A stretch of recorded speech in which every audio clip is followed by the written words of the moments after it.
যেন শ্রেয়ার গানের সেই কৃষ্ণ। এই মুখে মাছে ঢুকবে তো।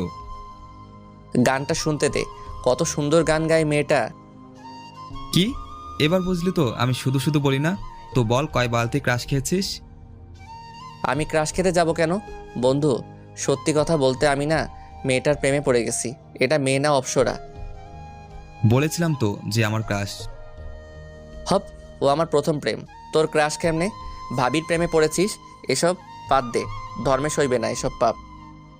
তুই কি ওনাকে বিয়ে করছিস যে আমার ভাবি? উনি জেগে জেগে স্বপ্ন দেখা বন্ধ কর। কেন, তোর জলে কেন? আমার জ্বলছে কোথায়? আমি জাস্ট বলছি তোকে। আচ্ছা, তুই এখানেই থাক, আমি আসছি। এইদিকে শ্রেয়ার গান শেষ হয়েছে। শ্রেয়া স্টেজ থেকে নেমে মাঠের একটু আড়ালে ফোনে কথা বলছিল। তখনই রাজ সেখান দিয়ে হিসু করে ফিরছিল। হঠাৎ মাঠের মাঝখানে অন্ধকারে কাউকে দেখে রাজ প্রথমে একটা ঘাবড়ে যায়, পরে ফোনে কথা বলছে শুনে এগিয়ে যায়। দূর থেকে লক্ষ্য করে আর কথার কণ্ঠস্বর শুনে বুঝতে পারে যে এটি শ্রেয়া। রাজ দ্বিধায় পড়ে যায়, যাবে কি যাবে না, যাবে কি যাবে না, এমন ভাবতে ভাবতে এক পা দুপা করে এগিয়ে যায় রাজ। মিস, আপনি কি বিজি? আমি বিজি না, বাট আপনাকে চিনলাম না তো।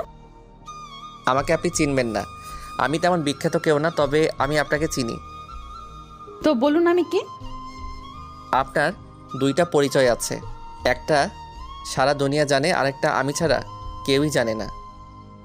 ও আচ্ছা, তো বলেন শুনি। প্রথমত, আপনি শ্রেয়া, যিনি একজন বিখ্যাত গায়িকা আর অনেক ফ্যান ফলোয়ার। আর দ্বিতীয়ত, আপনি শ্রেয়াই কিন্তু আমার মনের রানী। আপনাকে প্রথম দেখেই এমন ক্রাশ খাওয়া খেয়েছি, আমাকে যে যত বড় বাসি দিক না, আমার কিচ্ছু যায় আসে না। ধন্যবাদ, আপনার কথা শুনে খুশি হলাম আমি। শুধু খুশি হলে হবে, আমার সাথে কফি খেতে যেতে হবে। মানে আমি আপনার সাথে কফি খেতে যাব কেন? প্রশ্নটা একটু কঠিন হলেও এর জবাব আমার কাছে আছে। যেমন? এখানে এত মানুষ থাকতে কেউ এই সময় মাঠে এসেছে? না তো। এখানে এত মানুষ থাকতে কারোর সাথে আপনার কথা হয়েছে? না, হয়নি। আর এখানে এত ফ্যান থাকতেও কেউ আপনাকে কফি খেতে যাওয়ার জন্য জিজ্ঞাসা করতে পেরেছে? না। এর মানে এখন কি দাঁড়ায়? আমাকে আপনার সাথে কফি খেতে যেতে হবে? আমার বলার সাধ্য ছিল, আমি বলেছি। এখন আপনি যদি যেতে চান খুশি হব, না হলে ওই যে ওইখানে দাঁড়িয়ে থাকা ফ্যানদের একজন ভেবে নেব নিজেকে। থাক, আর কষ্ট খেতে হবে না। তবে আমি কফি খাই না, আমি আদা দিয়ে চা খাই। কোনো ব্যাপারই না, আসুন আজকে আপনাকে স্পেশাল চা খাওয়াবো। তার আগে ওয়েট, এই চশমাটা নেন। চশমা পড়তে যাব কেন রাতের বেলায়? আপনাকে চেনে না এমন একটাও ছেলে দেশে আছে? চা খেতে গিয়ে যদি চিনে ফেলে? ও রাইট রাইট, সরি, আসলে মাথায় ছিল না একদমই। এখন চশমাটা পরুন, আর এই যে আমার মাফলারটা গলায় জড়িয়ে নেন। রাজ শ্রেয়ার গলায় মাফলার পেঁচিয়ে দিচ্ছে, আর শ্রেয়া ড্যাব ড্যাব করে তাকাচ্ছে রাজের দিকে। একটা ছেলে মাফলার পরিয়ে দিচ্ছে শ্রেয়াকে, এটা শ্রেয়ার বিশ্বাস হচ্ছে না। হয়েছে, এবার কেউ চিনবে না। একেবারে গুপ্তচর বানিয়ে ফেলেছি। আমি নিজেই চিনব না, হয়তোবা দূর থেকে। এখন যাওয়া যাক, আমি আধা ঘন্টা সময় দিতে পারবো। আমার গার্ডরা আমাকে খুঁজবে না হলে।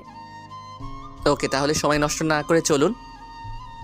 রাজ শ্রেয়াকে নিয়ে চা খেতে গেলে সেখানকার পরিবেশ রাজের ভালো লাগলো না। একগাদা মানুষ চারিদিকে, এখানে শ্রেয়া চা খাবে কিভাবে সেটা হবে না। রাজ শ্রেয়ার হাত ধরে শ্রেয়াকে ছোট বাচ্চাদের মতো পথ দেখিয়ে মাঠে নিয়ে গেল। পাশে থাকা দোকান থেকে দুইটা টুল আর সাইড থেকে গাছ ভেঙে ভেঙে আগুন জ্বালিয়ে দিল।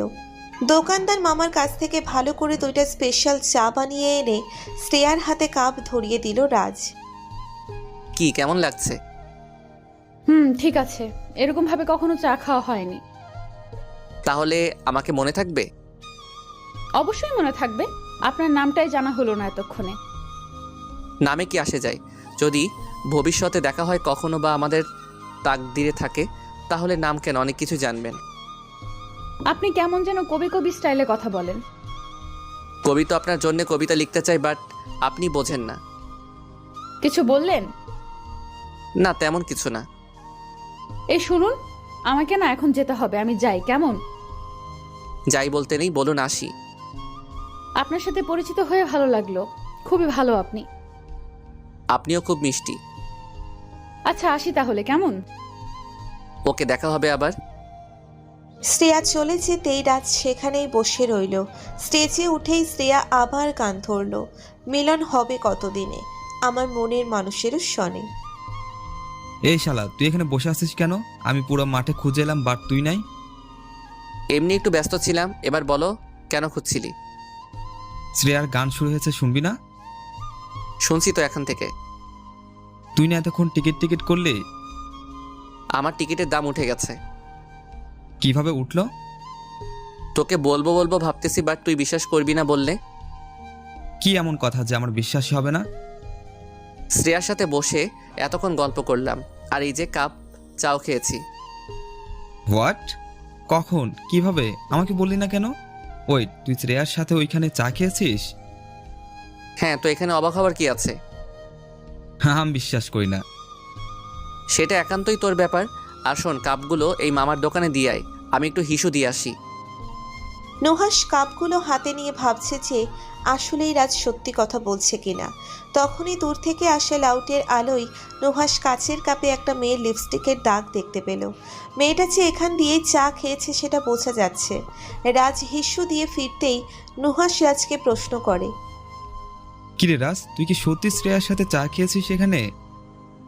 সত্যি বলতেছি, বাট তোর কথা শুনে মনে হইতেছে যে সেলফি তুলে রাখা উচিত ছিল। আমাকে ফোন দিয়ে ডাকতে পারতি তো, আমিও কথা বলতাম ওনার সাথে। আরে ভাই, আমি তখন ওই রকম মুডে ছিলাম যে তোকে ডাক দিতাম। এখন বাদ দে, ভবিষ্যতে আবার কত সুযোগ আসবে। রাজ আর নুহাস কনসার্ট উপভোগ করে সেখান থেকে চলে গেল। এইভাবে কিছুদিন কেটে গেল। আজকে রাজ একটা কনসার্টে গান গাইতে যাবে। আসলে রাজ নিজেও একজন সিঙ্গার, কিন্তু রাজ গানে তেমন মনোযোগ না, গুরুত্ব দেয় না। যখন মনে চায় গায়, আবার যখন মনে চায় না, আবার যখন মনে চায় বাদ দেয়। এই জন্যই ভালো কিছু করতে পারে না। কনসার্ট শেষ করে রাজ ওর চাচাতো বোন তুলির সাথে বাড়িতে ফিরছিল। তখনই গাড়ির সামনে কেউ হাত দেখায়। রাজ গাড়ি চালাচ্ছিল। গাড়ি ব্রেক করে জানালা খুলতেই মেয়েটি জানালার সামনে চলে আসে। কালো ওড়না দিয়ে মুখ ঢাকা, আর অন্ধকারে ভালোভাবে বোঝা যাচ্ছিল না, তাই রাজ গাড়ির লাইট জ্বালালো। আমাকে একটু লিফট দেওয়া যাবে? হ্যাঁ, তবে আপনার কণ্ঠটা চেনা চেনা লাগছে। আমরা কি আগেও কথা বলেছি? এই আপনি আপনি আরে নামটাই তো বলেননি ওই দিন।